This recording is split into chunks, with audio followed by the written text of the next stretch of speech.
Chapter 47, Flying Squirrels. Why, Flora wondered, did everything become silent when Ulysses flew?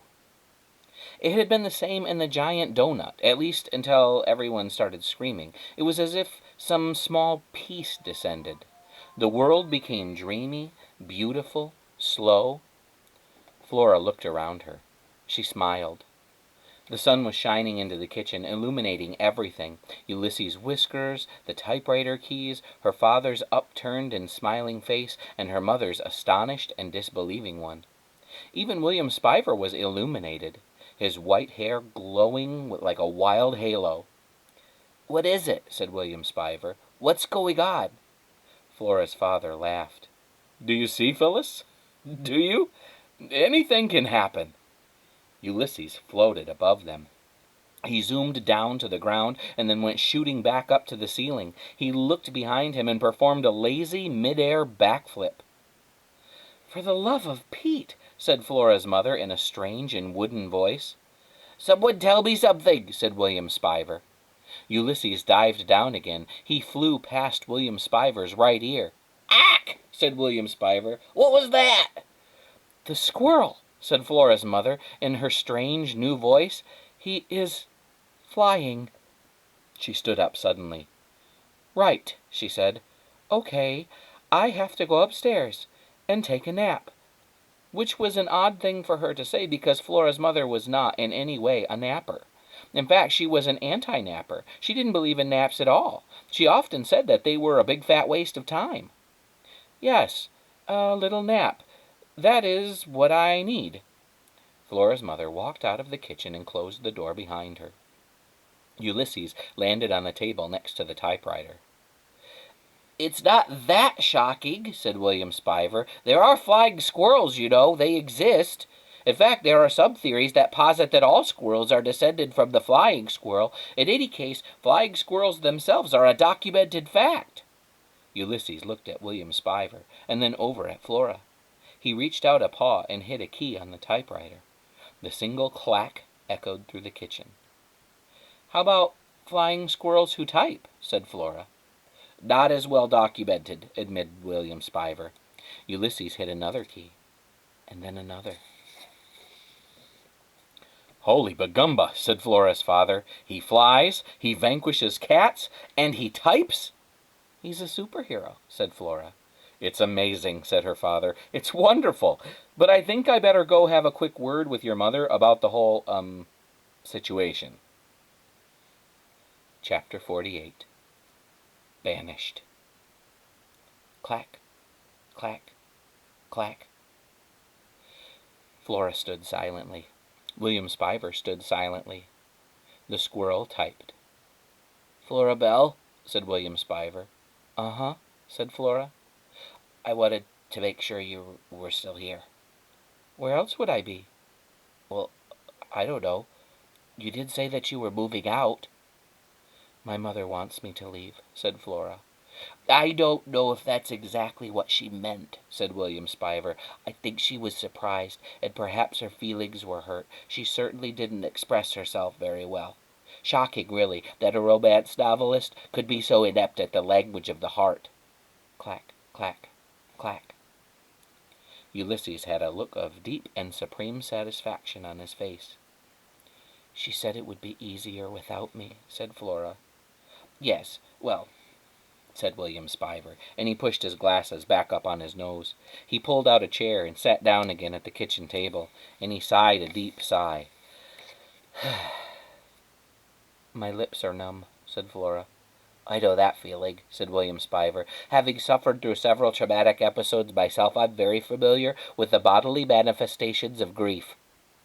"What happened to you?" asked Flora. "I was banished." "Banished?" It was a word that Flora could feel in the pit of her stomach, a small, cold stone of a word. "Why were you banished?" "I think the more relevant question would be, who banished me?" "Okay," said Flora. "Who banished you?" "My mother," said William Spiver. Flora felt another stone fall to the bottom of her stomach. "Why?" she said. There was an unfortunate incident involving my mother's new husband, a man who is not my father, a man who bears the idiotic appellation Tyrone."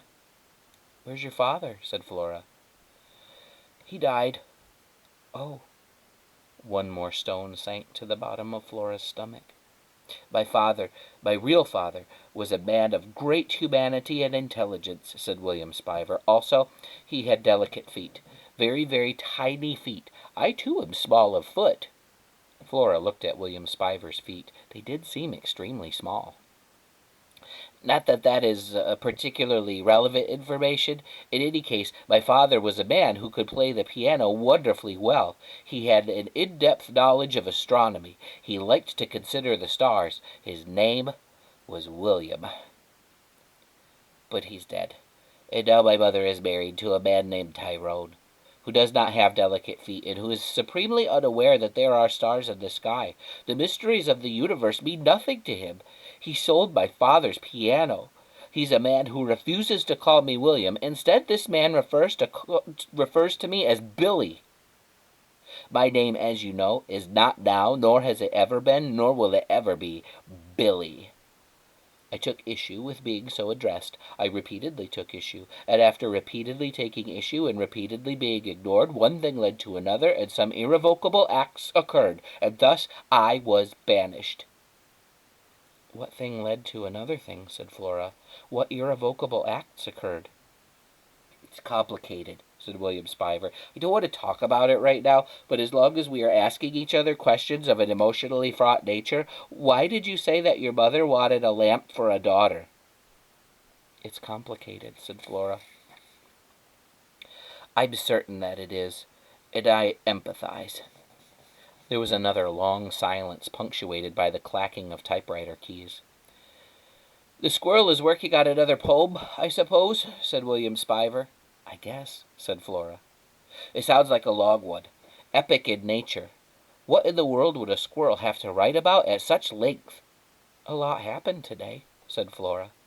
It was late afternoon. The shadows of the elm and the maple in the backyard entered the kitchen and flung themselves in purple lines across the floor. Flora would miss those shadows when she moved away. She would miss the trees. She supposed she would even miss William Spiver. And then, almost as if he were reading her mind, William Spiver said, "I meant what I said. I'm here because I was looking for you. I missed you." Flora's heart, the lonely, many-armed squid of it, flipped and flailed inside of her. She opened her mouth to say that it didn't matter, not really, not now, but as usual, what she intended to say to William Spiver and what she said were two different things. The sentence Flora intended to say was, "It doesn't matter." But the sentence she said was, "Have you ever heard of a place called Blundermeeson?"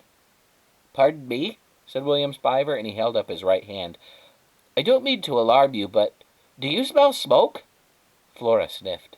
She did smell smoke. Now there was going to be a fire? On top of everything else? For the love of Pete! Chapter 49. Good News Flora Bell. Flora's mother and father entered the kitchen together. Her mother had a cigarette in her mouth. Her mother was smoking. Her father had his arm around her mother's shoulder. This was almost as alarming as seeing her mother smoke. Her mother and her father never touched any more. "Good news, Flora Bell," said her father. "Really?" said Flora. She never believed it when someone said there was good news. In her experience, when there was good news, people just said what the good news was. If there was bad news they wanted you to believe that was good news, then they said, "Good news." And if there was really bad news, they said, "Good news, Flora Bell." "Your mother thinks that it would be wonderful to have the squirrel stay here," said her father. "What?" said Flora. "Here? With her? And where am I supposed to stay?" "Here," said her father, "with your mother. You, your mother, and the squirrel. That's what your mother would like." Flora looked at her mother. "Mom," she said. "I would be honored," said her mother, and she took a long drag on her cigarette. Her hand was trembling. "Why are you smoking?" said Flora.